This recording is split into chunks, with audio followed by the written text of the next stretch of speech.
Have you ever stopped to think about why you feel the way you feel? Often, our emotions, insecurities, and even our self-esteem are deeply connected to past experiences, especially with figures of great importance in our lives, such as our mother. The interactions with her, from the most subtle to the most significant, can shape the way we see ourselves and how we relate to the world. Sigmund Freud and Carl Jung, two of the greatest thinkers in psychology, proposed theories that help us understand these impacts.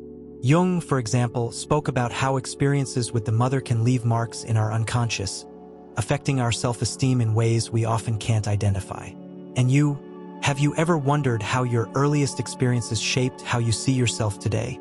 I invite you to reflect on this as we explore this important topic together for your personal growth. If you haven't subscribed to the channel yet, make sure to subscribe now.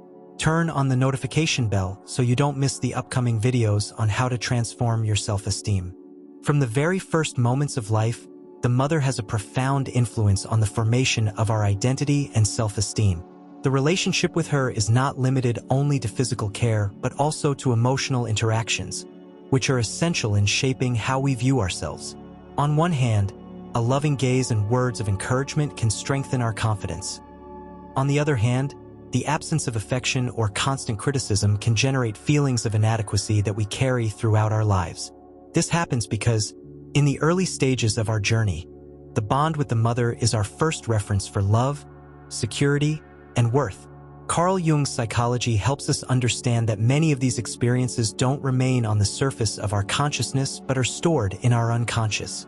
Jung believed that the unconscious holds memories and emotions that we often cannot access directly, but that still influence our actions, thoughts, and feelings.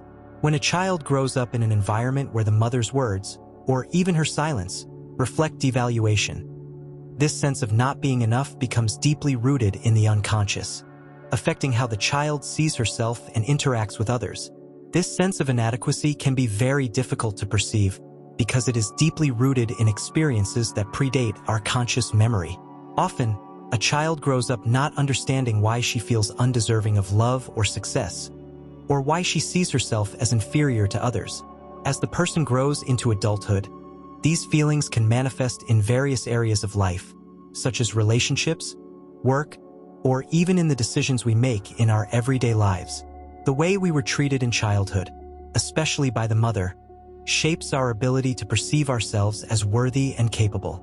On the other hand, positive experiences with the mother can be equally powerful, providing a solid foundation for self-esteem. When a mother nurtures, supports, and validates her child's emotions, she creates a sense of worth and confidence that reverberates throughout life. The child learns to value herself, trust her own abilities, and face the world with the assurance that she deserves to be happy and successful. The energy a mother transmits to her child, whether through words or actions, is crucial in building a healthy and strong sense of self-esteem. However, it's important to reflect on how these early experiences shape our identity, often without us being aware of it. Have you ever stopped to think about how your relationship with your mother influenced how you see yourself in the world? What messages did you receive, directly or indirectly, about who you are and what you deserve? These questions are essential in the process of self-awareness, because by understanding the impact of these experiences, we can begin to heal old wounds and redefine how we see ourselves, with more love and acceptance.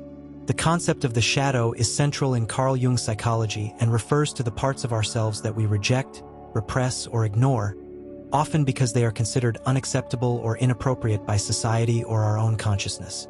These parts may include emotions such as anger, sadness, fear, or even desires and behaviors that do not align with the idealized image we have of ourselves.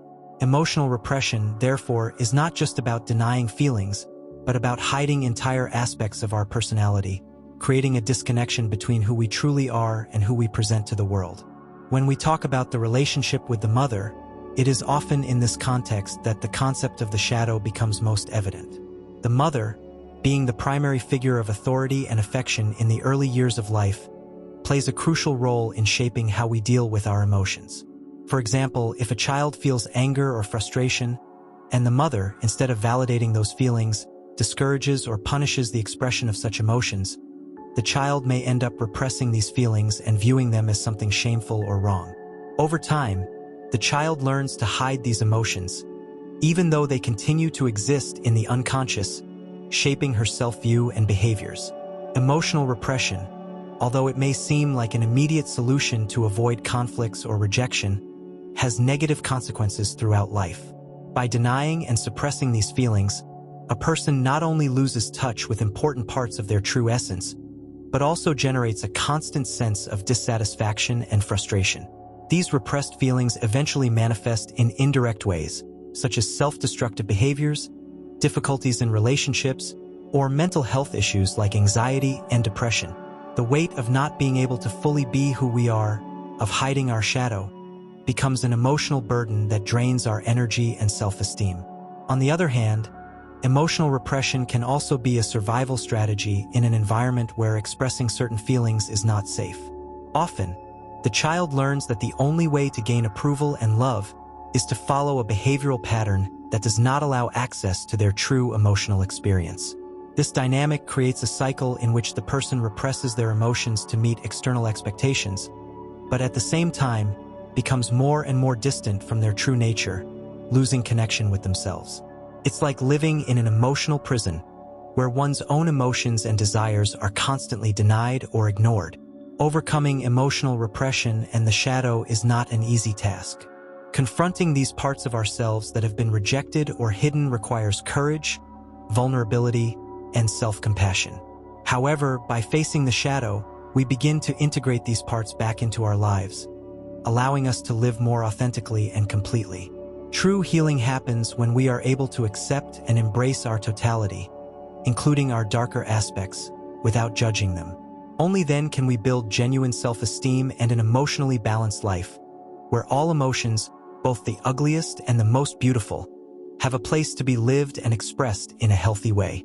If you recognize these dynamics in your life, be sure to leave a comment below, sharing what you've been facing. Confronting the shadow is undoubtedly one of the most challenging, yet most liberating, processes in the journey of self-discovery and healing. Jung believed that to achieve true authenticity and self-love, we need to integrate the parts of ourselves that have been repressed or rejected. This journey of self-discovery is often painful because it forces us to confront aspects of our personality that we would rather leave aside. However, healing begins precisely in this process of facing the dark parts we have inside of us. The first great difficulty in confronting the shadow is the fear of what we may find. Our deepest fears, old traumas, insecurities, and failures are parts of our shadow that we often want to hide even from ourselves. This fear is natural, as we are dealing with parts of us that carry pain and suffering, and the process of bringing them to light requires courage and vulnerability. However, without confronting these aspects, we remain trapped in patterns of self-sabotage and low self-esteem, unable to reach our true potential. When confronting the shadow, the process can be similar to an emotional purification. When we allow ourselves to feel and acknowledge these repressed emotions, whether it be anger, sadness, or frustration, we create space for them to be released and healed.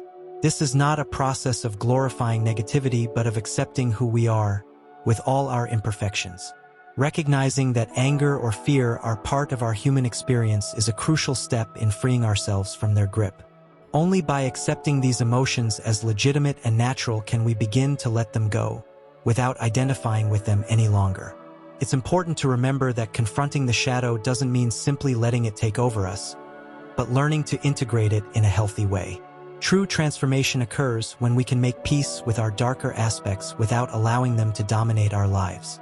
By integrating the shadow, we become more whole, as we begin to live more authentically, without the filters or masks we've created to please others or avoid pain.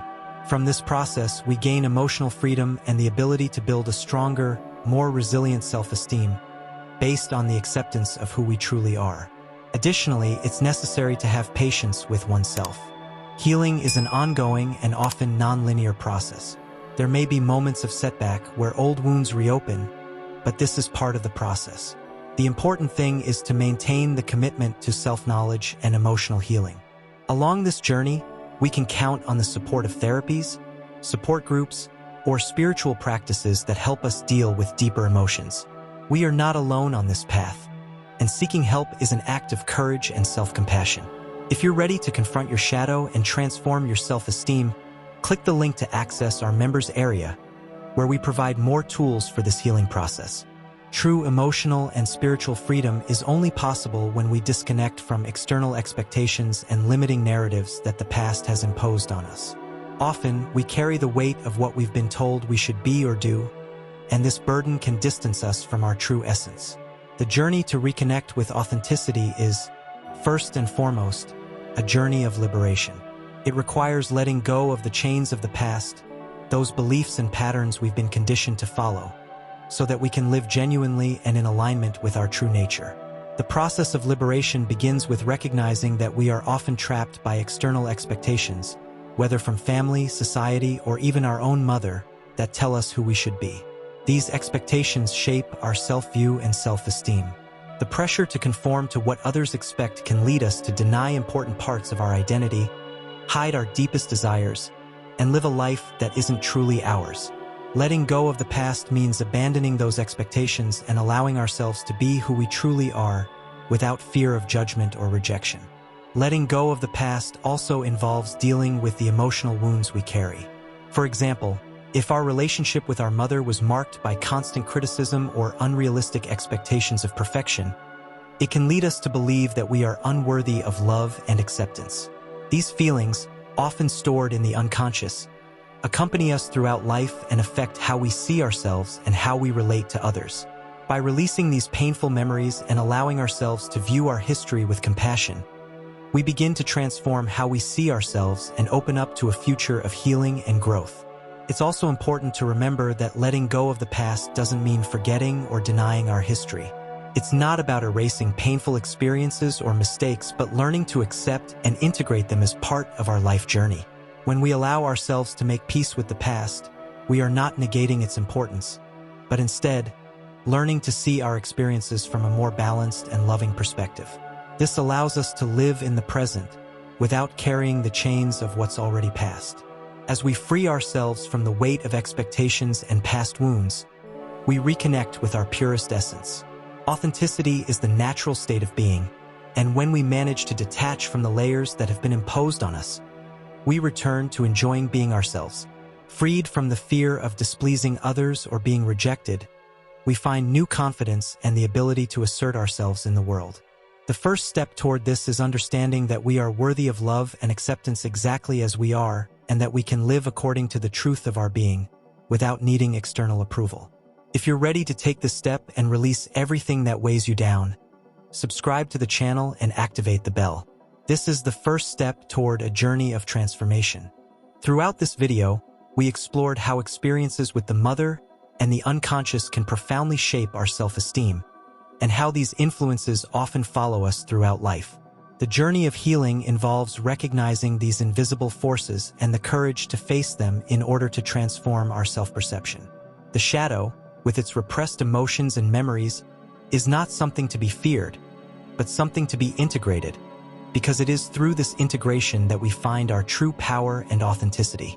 It's important to understand that healing doesn't happen overnight. It's an ongoing process that requires patience, self-compassion, and, above all, the commitment to be honest with ourselves. By recognizing that the mother, whether consciously or unconsciously, may have influenced our self-image, we make space to finally write a new story, one where we are free to be who we truly are, without the chains of the past. Change begins within us, and it is by facing our shadow and accepting our imperfections that true transformation can take place. Now that you have these tools and insights to deal with your own shadow, it's time to take the next step in your transformation journey. Remember, you are not alone in this process. There are resources, such as therapies, support groups, and our members area, where you can find continuous support for this path. True healing happens when we find a community of people who, like us, are committed to deeply knowing themselves and transforming their lives in an authentic and healthy way. If you identified with what we discussed in this video and feel ready to take the next step in your self-transformation journey, be sure to share your reflections in the comments below. We want to know how you're dealing with these challenges and how we can support your journey. Also, Be sure to subscribe to the channel and activate the bell to follow the upcoming videos, where we will continue exploring these themes of self-knowledge, healing, and transformation. And if you are looking for more tools and guidance to deepen your self-knowledge journey, we invite you to access our members area. There, we offer exclusive content and a safe space for you to take the next steps in your transformation. Don't miss this opportunity to connect with your true essence and start living the life you deserve. Transformation starts now. Subscribe and begin your journey of self-knowledge and healing.